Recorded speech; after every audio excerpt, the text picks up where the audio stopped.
Tuhan yang memberikan pertumbuhan oleh by the grace of God. Kerinduanku Church, saudara, dalam masa kurang lebih 4-5 bulan dan akan segera dibuka Kerinduanku Church cabang Kelapa Gading.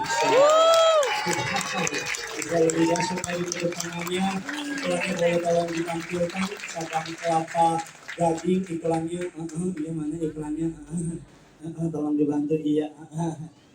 Iya saudara ya, jadi akan segera, ini dia saudara, Kerinduanku Church Kelapa Gading, coming soon saudara, apa dimana nanti minggu depan akan ada videonya saudara, karena lagi di syuting dan sebagainya. Jadi saudara yang rindu untuk ingin membantu pekerjaan Tuhan sudah bisa melihat ada nomor rekening di depan saudara, dan saudara bisa yang ingin mengambil bagian ya. Kalau kata orang 5-4 bulan ini terlalu cepat. Memang kerinduanku bukan karena Gideon, bukan karena manusia, tapi karena Tuhan. Amin saudara.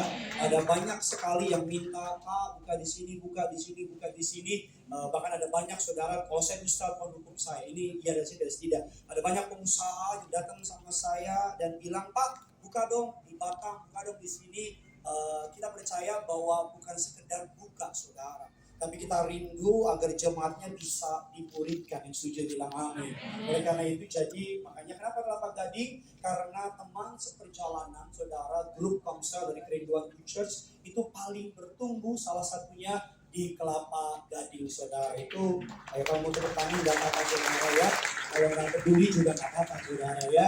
Jadi saudara yang rindu bisa datang. Kapan bukanya? Ya 20 tahun lagi tolak saudara, tolak ya. Mungkin akan segera. Kita akan belajar pada hari ini saudara, sama-sama masih dalam sebuah serial khotbah Merdeka dari Berhala. Kita masuk kepada bagian yang keempat, Merdeka dari Berhala, dengan judul Berhala Agamawi. Apa judulnya Bapak Ibu? Berhala Agamawi. Mari sama-sama kita lihat 1 Yohanes 5 ayatnya yang ke-21. 1 Yohanes 5 ayatnya yang ke-21. Yang sudah di sana sama-sama dengan saya katakan, saya pasti diberkati. Saya pasti diberkati. Yuk sama-sama biar rame gereja ini, kita kasih tepuk tangan dulu dong buat Tuhan. Ayo di atas kepalamu berikan kemuliaan. Sama-sama bilang sama saya, Yesus dahsyat. Yuk sama-sama 1 Yohanes 5 ayatnya yang 21. Yuk kita baca 3, 2, ya. Anak-anakku, waspadalah terhadap segala sekali lagi anak-anakku, waspadalah terhadap segala berhala. Kalau saya mempelajari Alkitab, judul perikopnya di atas seluruh 1 Yohanes 5, 4, 3 itu berbicara mengenai persekutuan dengan Allah, berbicara mengenai sebuah keintiman, berbicara mengenai sebuah kedekatan, menjadi unik, menjadi lucu, dan meninggalkan sebuah hal yang sangat luar biasa. Ending dari 1 Yohanes 5 ayat ke-21 dikatakan, anak-anakku waspadalah terhadap segala berhala. Karena di atas tulisannya beri ceritanya tentang intimacy sama Yesus. Di atas ceritanya, perikopnya, isinya kurang lebih tentang persekutuan dengan Allah. Kenapa penulis kitab Yohanes bilang, anak-anakku waspadalah terhadap penyembahan berhala. Bahkan terjemahan Inggrisnya mengatakan dengan sangat tepat, dear children, anak-anakku, keep away from anything that might take God's place in your heart. Hati-hati sama sesuatu yang dapat mengambil posisi Tuhan di dalam hati saudara. Apa sih berhala? Berhala adalah sesuatu yang mengambil posisi Allah di hati kita. Apa sih berhala? Berhala adalah sesuatu yang mengambil posisi Tuhan di hati kita. Apa sih berhala? Berhala adalah sesuatu yang mengambil posisi Tuhan di hati kita. Biar meletek, biar saudara kenal, ngerti banget apa sih berhala? Berhala adalah sesuatu yang mengambil posisi Tuhan di hati kita. Ayo sama-sama jemaat Kerinduanku, berhala adalah sesuatu yang mengambil posisi Tuhan di hati kita. Lebih semangat lagi, berhala adalah sesuatu yang mengambil posisi Tuhan di hati kita. Berhala bisa apa saja, dan kabar buruknya berhala itu something good. Saudara nggak akan mau menyembah sesuatu yang buruk, betul apa tidak? Berhala adalah sesuatu yang baik. Makanya penulis kitab Yohanes ini saya rangkum mengatakan demikian. Hidup bersekutu dengan Yesus adalah hidup yang selalu memeriksa hati kita dari berhala-berhala bisa mencuri keindahan, kemuliaan, kasih karunia Tuhan di dalam hidup kita. Berhala adalah sesuatu yang bilang ini dia lebih indah dari Yesus. Berhala adalah sesuatu yang bilang dia lebih aman dari Yesus. Berhala adalah sesuatu yang menjanjikan rasa aman yang hanya dapat diberikan oleh Yesus. Berhala berusaha mengambil keindahan kasih karunia. Berhala berusaha mengambil kemuliaan kasih karunia. Berhala berusaha menipu saudara dengan menawarkan sesuatu yang Tuhan bisa beri. Dan kabar buruknya banyak orang percaya sama dusta. Oleh karena itu mari kita akan belajar lebih dalam lagi. Saya tulis dalam slide saya, dosa yang kita perbuat disebabkan oleh motivasi hati kita yang berdosa. Dosa yang kita perbuat disebabkan oleh motivasi hati kita yang berdosa. Gampangnya begini, perbuatan kita adalah produk dari hati kita. Saya ulang lagi, perbuatan kita adalah produk dari hati kita. Kalau ada orang ngomong kasar, itu cuma hasil akhir, Pak. Itu hasil dari produknya. Mana pabriknya? Ini. Kalau ada orang jahat sama orang, itu cuma hasil akhir, Pak. Mana pabriknya? Ini. Kalau ada orang iri sama orang lain, itu cuma hasil akhir. Mana pabriknya? Ini. Kalau ada jemaat diam, itu cuma hasil akhir. Mana pabriknya? Lu. Dosa adalah sesuatu yang diperbuat, yang dimotivasi oleh hati kita yang berdosa. Makanya jangan pernah percaya kalau orang bilang just follow your heart. Elapet. No. Bahkan Yesus gak pernah bilang follow your heart. Berapa banyak kau sakit hati karena follow your heart? Bilang iya kan? Cowok gila itu. Karena hatimu bilang, kayaknya dia orang. He's the one. Haleluya. Hey, Yesus gak pernah bilang follow your heart. Yesus bilang follow your God. Hati kita itu naik turun. Hati kita itu gak bisa dipercaya. Hati kita itu penipu. Follow your God. Kalau ikut follow my heart, siapa tahu gak? Dia 2 cabang cukup. Cicilan dia belum lunas. Kalau mau main aman, cukup 2 cabang. Banyak cuma ini gading aja lagi direnovasi, udah boleh kapan di sini.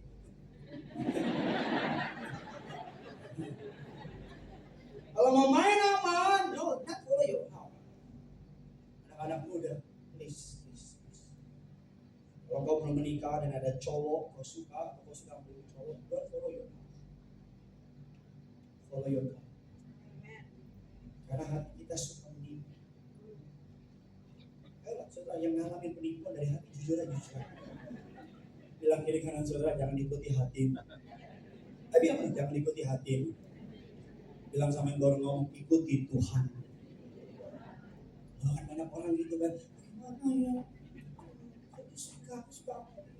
Tapi dia tidak agama. Terus kita bilang sosok kita. Follow your heart. Terus kita bilang, follow your heart. Your heart cannot be wrong. Anak-anak muda, no. Dunia bilang kita follow your heart. Penipuan itu, bos. Dunia bilang follow your heart. Kalau ambil pekerjaan follow your heart. Kalau kau dalam Tuhan, dekat sama Tuhan, hidup dalam pertobatan, then follow your heart. Tapi kalau baca aja tentang jalan, mabok jalan terus. Masa follow your heart? Amin. Mari kita akan belajar, saudara. Saya mau tanya sama jemaat Tuhan di tempat ini, apa pasal pertama, hukum pertama dalam hukum 10 hukum Taurat? Apa nomor satunya? Jangan ada padamu Allah lain. Tolong ditampilkan. Pernah kau salah berpikir, kenapa jangan ada padamu Allah lain di hadapanku? Nomor 1. Kenapa nggak nomor 3? Kenapa nggak nomor 5? Kenapa jangan memilih milik orang bukan nomor 1? Kenapa jangan berzina bukan nomor 1? Kenapa jangan bersaksi dusta bukan nomor 1? Kenapa jangan ada padamu Allah lain di hadapanku? Nomor 1. Kenapa nomor 2 jangan membuat patung untuk disembah? Nomor 2. Kenapa ini harus nomor 1? Karena Tuhan tahu kalau gagal nomor 1, 2, 3, 4, 5, 6 sampai 10 gagal semua. Kalau hatimu ada berhala, kalau saudara bukan ada Tuhan di hatimu, maka mudah bagimu untuk berbohong.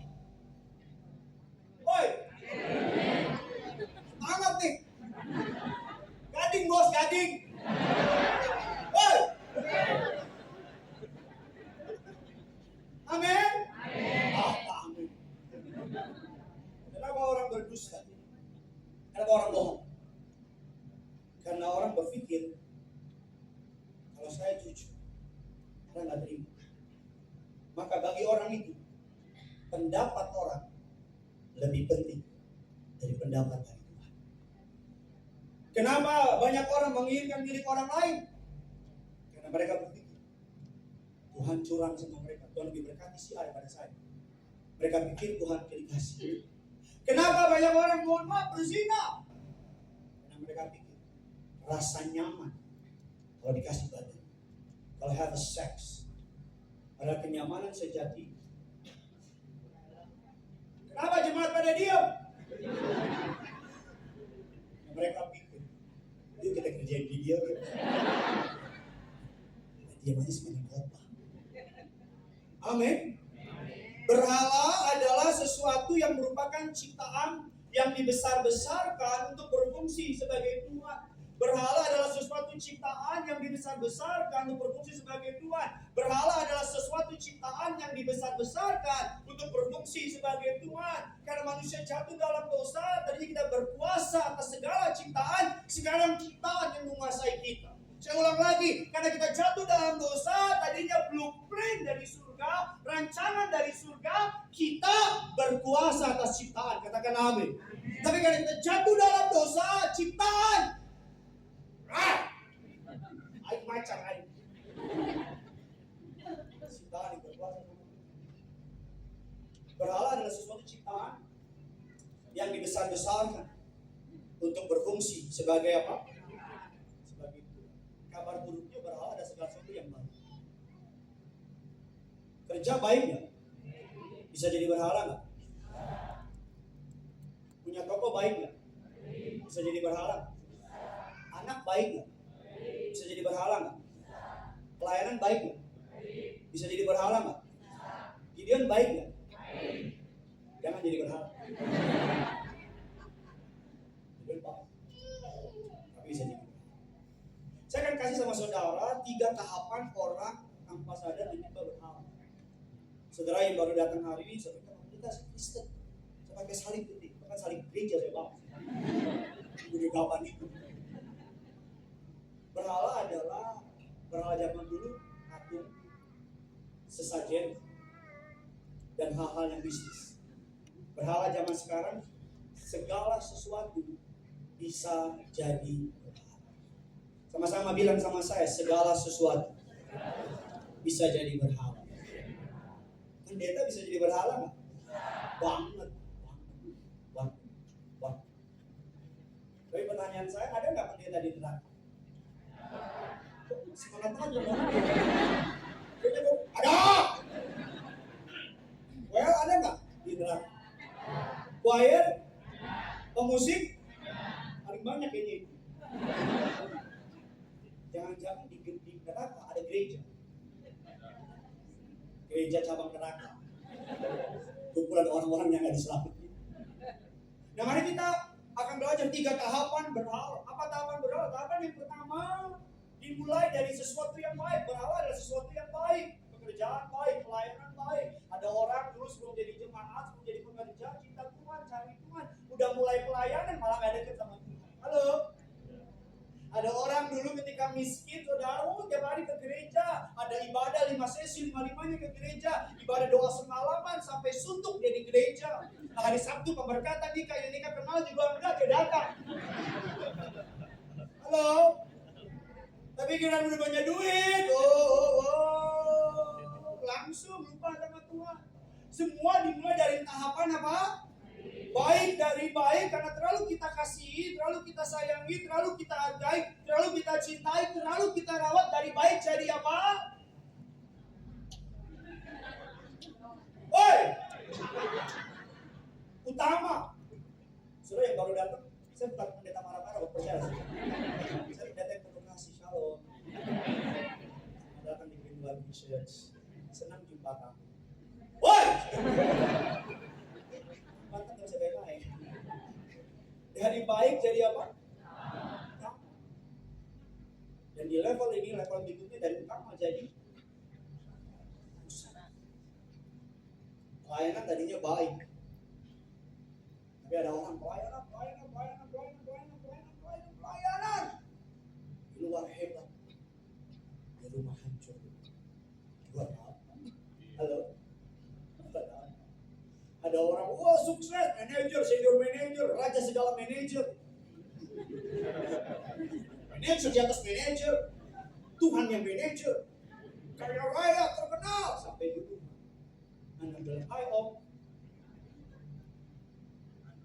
Toko, Natal buka toko, Paskah buka toko, Lebaran buka toko, di neraka dibuka toko juga. Silakan. Dari baik, utama, jadi pusing. Ada orang tua berhalanya anak. Anaknya jatuh dikit, ada jatuh di atas permadani sutra. Jatuh. Kenapa? Aduh udah. Dimarahin sulitnya, dimarahin pembantunya, dimarahin baby sisternya, tetangga yang nggak tahu apa-apa dimarahin sama dia. Anaknya panas dikit, datang gereja bos, datang gereja. Kenapa Tuhan bilang sama Abraham, serahkan anakmu yang tunggal dan persembahkannya di bukit Uria. Kenapa? Tuhan melihat jangan-jangan Ishak jadi Tuhan di hatinya. Ada perempuan belum nikah, baru pacaran 3 hari. Baru 3 hari. Itu pun kalau dihitung sama nembak 2 hari setengah. Tapi yang mau cowoknya, mau makan sayang, aku makan dulu ya. Yang wawe gigit woy. Mau makan, mau potong rambut, sayang aku boleh potong segini. Suka gending loh, kalau potong rambut harus izin, geli. Kecuali cowok mau bayarin, kecuali cowok mau tukang cukur izin apa. Ada orang mau makan izin, sayang aku makan. Sayang aku boleh nafas gak? Anak-anak muda dengar baik. Selama masih pacaran, buka mata lebar-lebar, tutup hati rapat-rapat. Selama lagi masih pacaran, saudara do appraisal. Do appraisal kan hitung jumlah. Kalau minus tinggalin. Oh iya dong. Kalau udah nikah, tutup mata rapat-rapat, buka hati lebar-lebar. Kalau kau salah pilih, cuma satu kalimat saya, seperti nasi bungkus baru padang. Selamat menikmati. Gak ada pilihan. Mau cerai gak boleh bos. Apapun itu gak boleh bos. Tapi kalau masih pacaran, pilih baik-baik. Cara paling gampang, bawa ke gereja. Lihat ada dia menyembah. Mau diangkat orang bawa belum mulai. Gila dia. Tinggalin gila itu dia. Kalau orang Batak gede, selesai ngomongin ini. Gila. Kalau dia ibadah dia gratis. Dia berfirman, dia bilang amin. Apalagi pengumuman. Amin, walasyat. Kalau dia persembah, dia keluarin set. Semua. Sudah tukang semua. Kalau dia ke gereja, sungguh-sungguh. Dia maju, amin, cantik iman. Setengah perjalanan aman. Kita kan kalau di bioskop, kalau nonton kan ada trailer kan. Oh iya, pasti ada pacaran. Kalau dia turun, ganti. Jangan berharap ada musisi. Otak lu mati. Otak lu yang sebesar tapol itu mati. Hari ini lu pacaran sama cowok yang gak tanggung jawab, sama cowok yang tukang bohong, sama cowok yang tukang pukul. Gak usah tanya apa dia jodoh. Jangan bikin susah Tuhan. Jangan bikin sibuk Tuhan dengan pertanyaan bodoh. Jangan. Gak usah tanya ke mereka. Justru karena saya kadang kadang babi. Saya bingung saya apa gitu.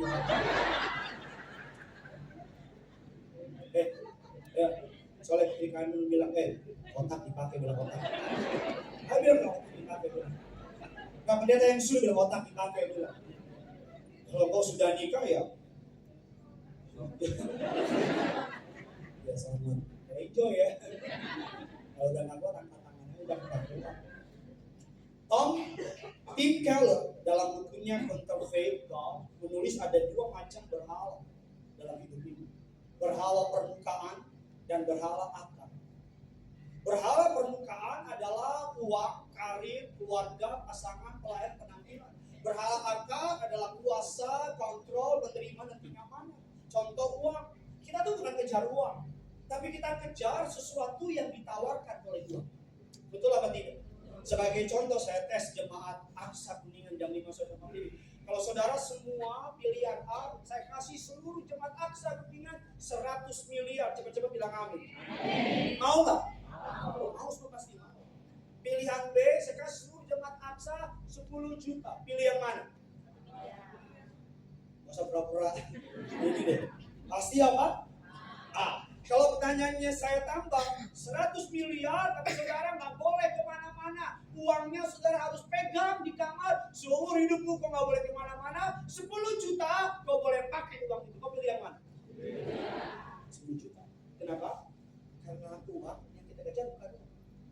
Yang kita kejar apa yang ditawarkan uang. Betul apa tidak? Uangnya enggak kita kejar. Kita tahu uang nawarin kuasa, uang nawarin penerimaan, uang nawarin rasa, uang nawarin kenyamanan. Uangnya nggak penting, tetapi yang ditawar di balik uang. Yang nanti bilang apa?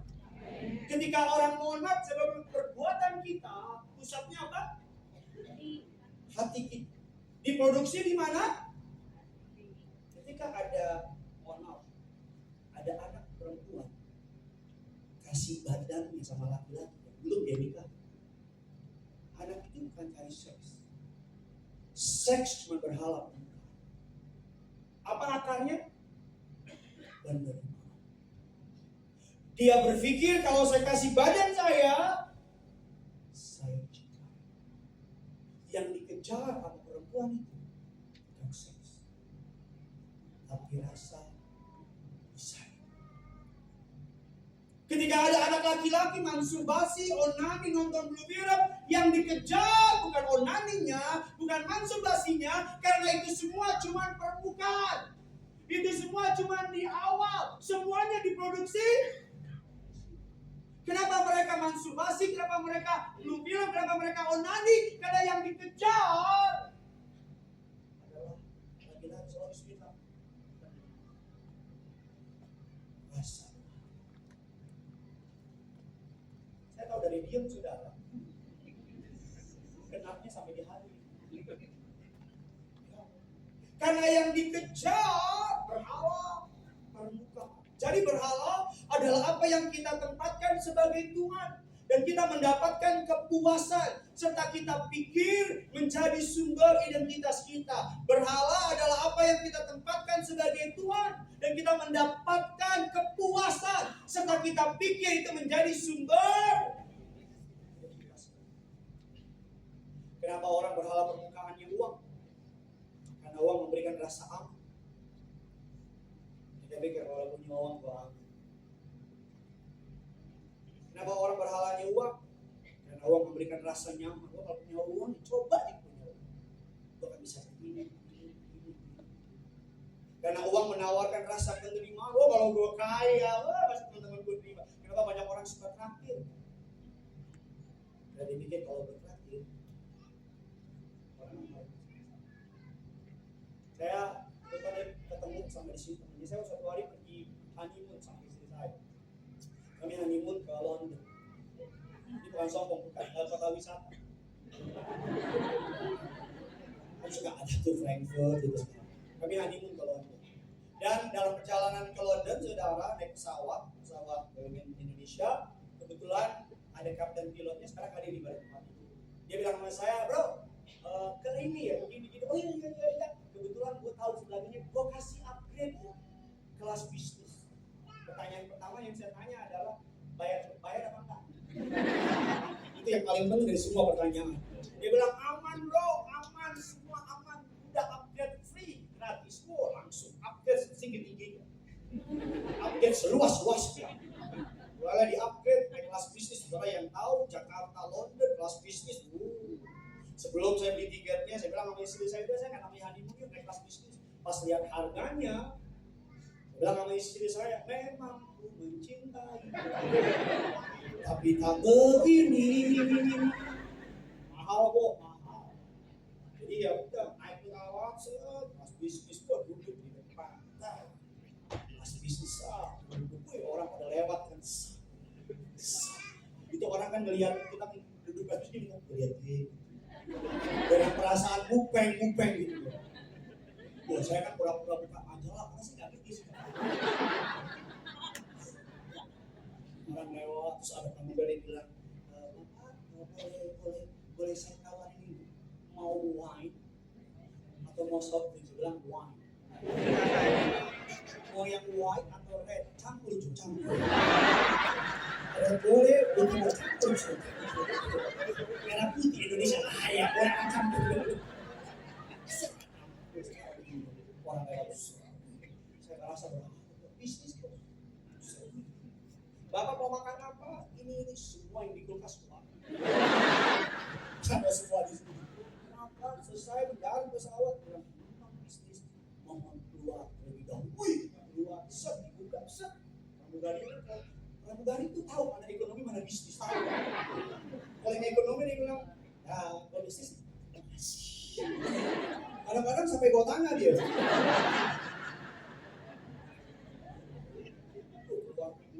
Pas pulang, saya, bro sorry ya pesawatnya full, bisnisnya full, naik ekonomi nggak apa-apa ya. Itu dari semangat lemes.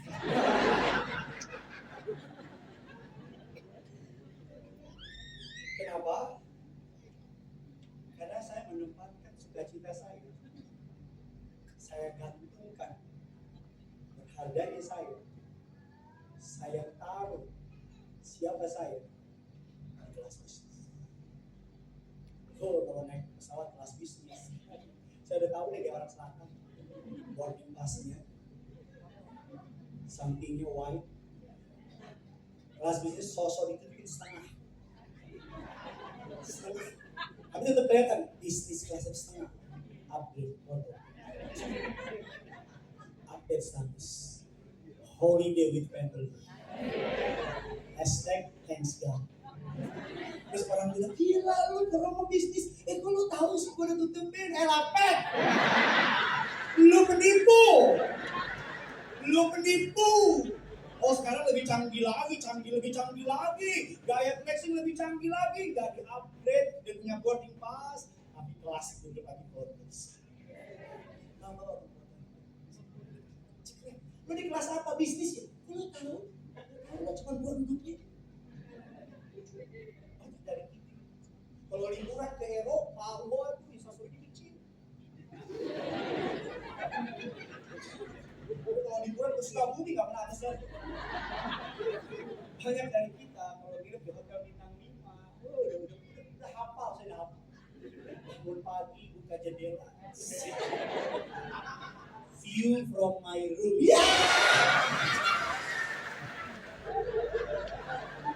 View from my room, #thanks God. Itu lu ketawa mikir nggak lu boy? Coba kalau mau nginep di kos-kosan, kenapa kami orang kayak gitu? Saya undang pemain badminton seperti saya. Kenapa orang kayak gitu? Pengakuan. Bapak Ibu, saya anak pertama saya Gene Saret itu anak yang paling bahagia di kampung. Karena dia minta apa aja saya kasih. Papa pesawat saya kasih. Betul pesawat. Ingat dia bukan pesawat private yang bulat. Yang tahu ingat. Kasih suatu hari kami jalan-jalan ke Pacific Place. Jalan istri sama anak saya. Ini saya lihat ada showroom mobil Ferrari. Tahu kan di Pacific Place? Oh yang main di PGC nggak tahu.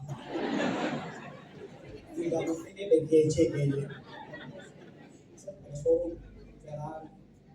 Ini saya karena papa minta dikasih. Papa beli dong Ferrari.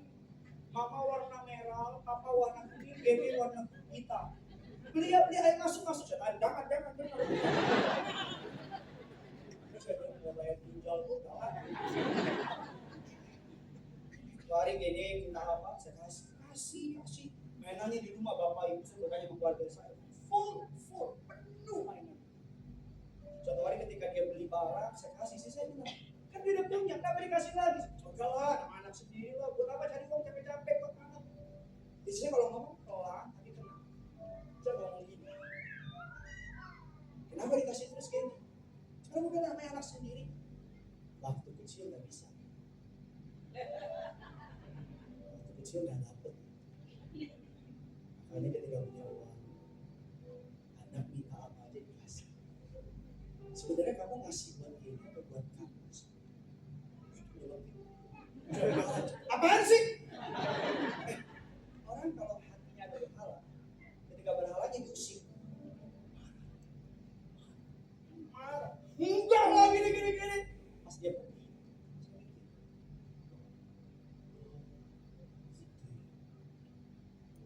kenapa kalau gini minta apa aja saya kasih? Bisa disolusi.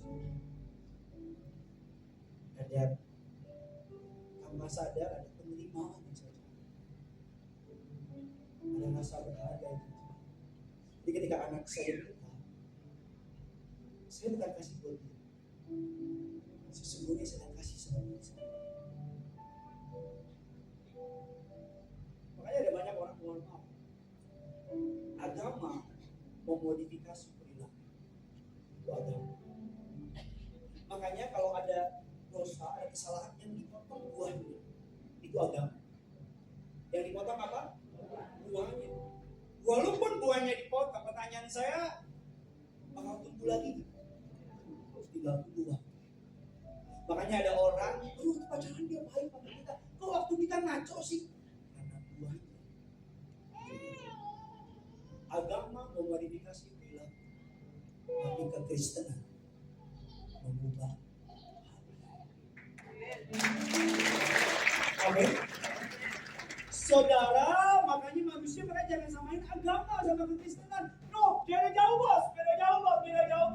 Agama adalah semua tentang kita, itu agama. Agama adalah soal tentang saya, kemampuan saya, kehebatan saya, kemampuan saya mentaati Tuhan, itu agama. Kekristenan soal Yesus.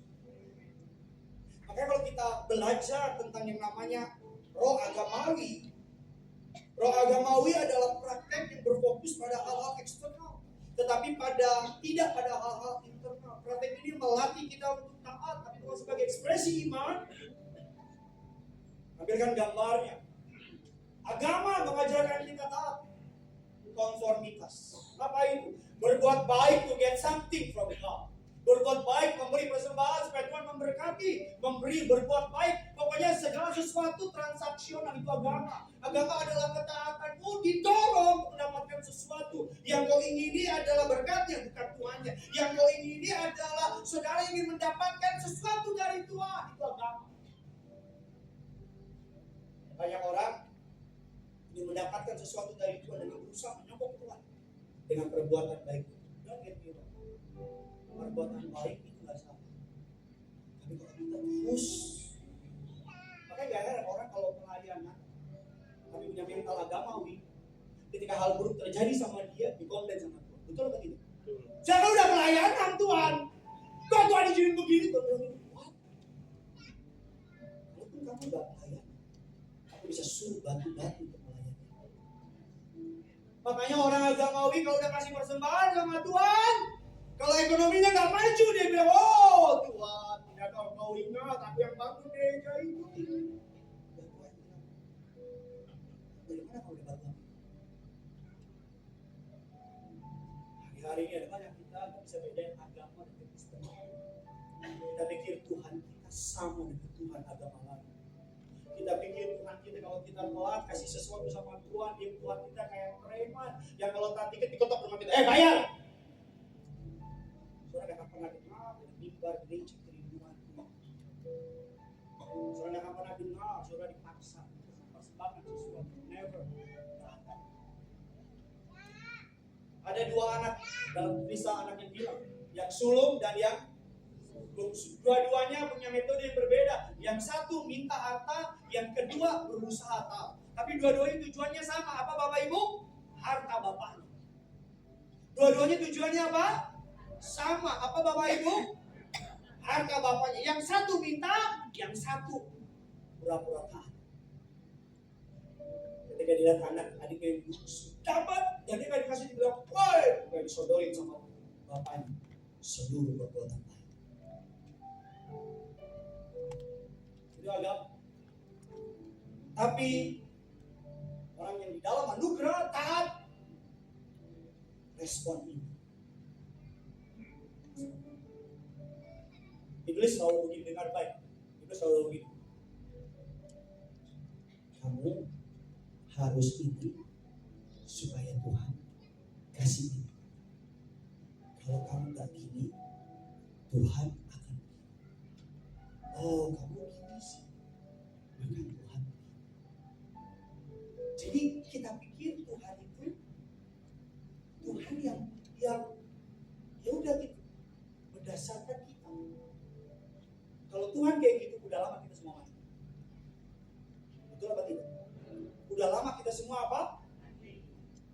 Don't get me wrong, puasa baik, doa baik, nyembah baik, ke gereja baik. Tapi ingat, kau lakukan itu bukan menjadi alat tawar, tapi kau melakukan itu karena kau mengasihi. Tidak ada yang lain. Orang agamawi adalah, makanya pesan seluruh agama, makanya disebut kenapa roh agamawi. Karena pesan seluruh agama adalah melakukan perbuatan baik untuk diterima Tuhan dan membangun tangga ke surga. Seluruh pesan agama sama. Melakukan perbuatan baik. Tapi pesan dari Yesus beda. Agama adalah tangga dari bumi ke surga. Bisa nggak? Ingat menara Babel? Manusia ingin sampai ke Tuhan. Bisa nggak?